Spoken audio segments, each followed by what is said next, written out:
शिरूर चौफुलीवरील गटार ठरले डोकेदुखी, घाणेरड्या पाण्यामुळे नागरिक त्रस्त, तक्रारीनंतरही उपाययोजना नाही. दुर्गंधीमुळे आरोग्याचा प्रश्न गंभीर. शहादा शहरातील शिरूर चौफुली परिसरात शहादा नगरपालिका व एमएसआरडीसी अंतर्गत बांधण्यात आलेले गटार नागरिकांसाठी मोठी डोकेदुखी ठरत आहे. गटारीतील साचलेले घाणेरडे पाणी रस्त्यावर व गल्लीबोळांत फिरत असल्याने परिसरातील नागरिकांना मोठ्या त्रासाला सामोरे जावे लागत आहे. स्थानिक नागरिकांनी अनेक वेळा संबंधित विभागाकडे तक्रारी करूनही स्वच्छता विभागाच्या ढिसाळ व गलथान कारभारामुळे परिस्थिती जैसे थेच असल्याचा आरोप करण्यात येत आहे.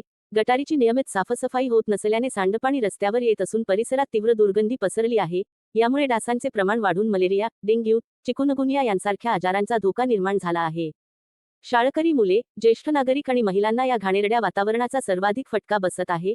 नागरिकांच्या म्हणण्यानुसार लाखो रुपये खर्च करून उभारण्यात आलेली गटार व्यवस्था योग्य नियोजनाभावी आणि देखभालीअभावी निष्प्रभ ठरली आहे.